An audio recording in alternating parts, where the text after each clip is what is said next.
absolutely incredible. This has got to be one of the best pan de mai bread or sandwich loaf that you'll ever make. Hello beautiful people, Yasmin here. Welcome to Juliet Kitchen. As I always say, today you're in for a treat recipe. This bread, who doesn't love a great bread? This is called a pan de mai, which is basically a sandwich bread that you would buy in the supermarket or at a bakery. Once you make it at home, you may never want to go back to buy bread at the store. So stick around long enough and I'll show you how to put together this incredibly super delicious and very easy to bake sandwich bread. Okay, just a few ingredients that you need for this recipe. Good old all-purpose flour works best. You can certainly use bread flour. If you do use bread flour, you're going to have to work with adjusting the water content because the bread flour has more gluten. Granulated sugar gives you a little bit of enrichment in the dough. Butter, you don't need a lot of butter, but it also adds a little bit of slight enrichment to the dough. You need milk powder. Milk powder, dried milk powder, really helps to create a soft loaf. Of course, for more flavor, salt, and my salt of choice is usually sea salt, but kosher works perfectly. And then I like to cheat and use the instant or rapid rise yeast. What this does for you, you could add it straight to the dough. You don't need to do any additional fermentation of the yeast. If it's active yeast, you really need to ferment it in the water, and that takes about 10 minutes. So I'm really saving about 10 minutes in the recipe. Of course, water. Okay, the water I like to use anywhere between 75 to 85 degrees, but room temperature is just perfectly fine. And then I like to egg wash my dough, so I have an egg here that I will be egg washing the dough. For this recipe, I'm using 500 grams of all-purpose flour, yeast, 5 grams of yeast, granulated sugar, that's 19.5 or 20 grams, milk powder, same amount as the sugar, salt is 10 grams, I'm using sea salt. I'm just going to give this a little mix. I'm going to add butter. Oops. The butter is 39 grams. And then I'm adding water at room temperature. This is 317 grams. I'm using a stand mixer. I'm going to start on low speed.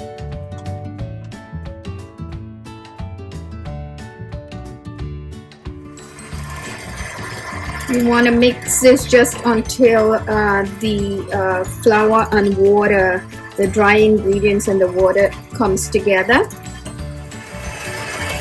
It's coming together nicely. Okay, as you could see, it's come together nicely, all of the wet and dry ingredients. So now I'm going to do an intensive mix. So on my mix, I'm going to increase the speed to about 6. You can hear how it's beaten off the corners of the mixer. That's what you want to hear. This has been mixing for about 6 minutes, so let's take a look. It's nice and soft, but it doesn't have a window as yet, so it needs to continue to mix. Okay, so I've been mixing for about another 5 minutes, so right now it's a total of 11 minutes. So let's take a look at the window, grab a nice piece. See, it's almost there, right? It's still breaking apart a little bit, so another few. Okay, so I've been mixing this for a good 22 minutes or so. So let's take a look.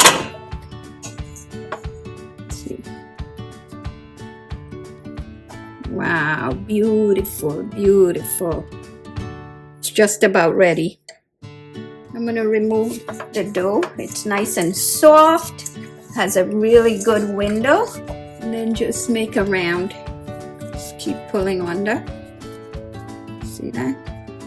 Squeeze it in underneath the bottom. I have a grease bowl here. Lightly grease, you don't want too much grease. So I'm going to cover this with plastic wrap and allow it to rise for just about an hour. For this bread, the rising time is usually about an hour for the first fermentation, and that time you'll have to check on the bread. Probably I would say somewhere between 45 minutes to an hour, because it's also going to depend on how warm that bread is, because it's an intensive mixed bread. It's going to get pretty warm once it's finished mixing, and then it's also going to depend on the temperature in your room. Using this, what I call, or what we call, a Pullman pan. A Pullman pan is really a loaf pan with a cover. The purpose of the cover is to help keep the top of the bread flat, just like you would see when you purchase a loaf bread, a sandwich bread in the supermarket. You don't see that curved top in a typical loaf bread that you don't use the cover. For this bread, if you don't have a Pullman pan, you can find them easily online. It's okay to bake it in a regular loaf pan. This is about, I would say, a 12-inch pan, so I've worked on this formula to fit into this 12-inch Pullman pan. You know, when I learned to bake this bread, we used like a really large, I think it was about a 14 to 16-inch Pullman pan, so I've had to work on the recipe for a while. I like to use a non-stick spray, like a canola oil, to spray the pan. You could certainly use butter. You want to spray pretty decently, don't overdo it, but you do want enough of the spray, the canola oil spray or whatever oil you use, so that the bread doesn't stick and it's easy to come out of the pan once it's done baking. Wow, look at this. It's incredibly amazing. It's doubled in size. Wow, look at this. It's gorgeous. It's ready, absolutely. Okay, so this dough here, if you were making more than one loaf, you would want to form a round and then allow it to sit for about 15 to 20 minutes to relax, so that you can then shape it. But because it was already a round and it's only one loaf, I could move right into shaping it and putting it in the pan to ferment for another hour and a half to 2 hours. Okay, so to do that, let me show you. Okay, I want the seam side up on top. Okay, so with the seam side up on top, I'm going to spread it out just a little bit. Okay, and then I'm going to fold. There's different ways that you could fold it. Okay, and then I'm going to fold it again. And you can use your thumb. Let me put it this way so you can see. Put your thumb in. It's really big and my hands are small. And you want to pound. Right. I usually like to use the pan as a gauge, so I'm going to roll it out just a little bit because it's a long pan. And then I'm just going to put this in the pan.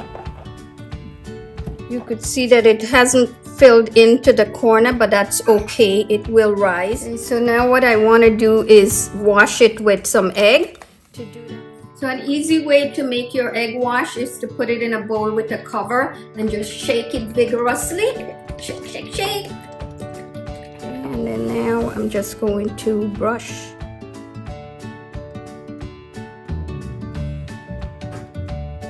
Okay, so now that our bread is all egg wash, shaped, and in the Pullman pan, you want to put the cover on, and then it's going to ferment or allow it to rise for another, I would say, hour and a half to 2 hours. You would want to check it because I am going to try to get it to be at least 90% filled in the pan.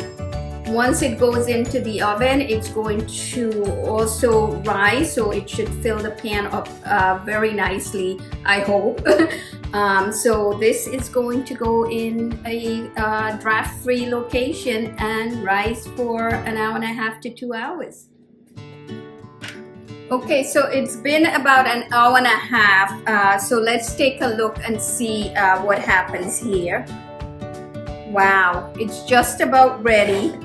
So an hour and a half is perfect. You may need to go up to 2 hours depending on your room temperature, the temperature of the dough, etc. So now I'm going to get this into the oven. It's going to bake at a 400 degree, which I've had the oven being preheated. 400 degree, 50 to 60 minutes before it's ready. Okay, beautiful people, it's been just about 50 minutes or so. Smell in here is absolutely incredible. So let's go take a look. You want to be careful. Look at that. Ooh, look at this. Let's check.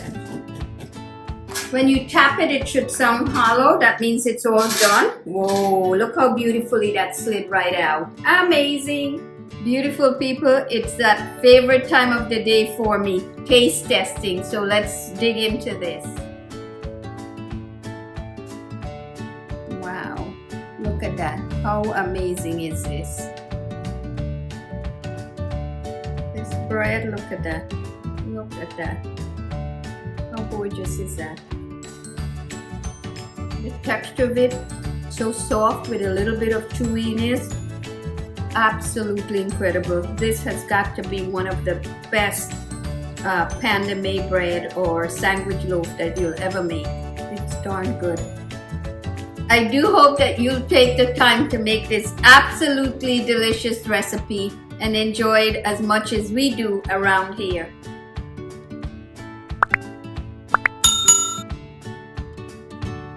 Until next time, happy cooking!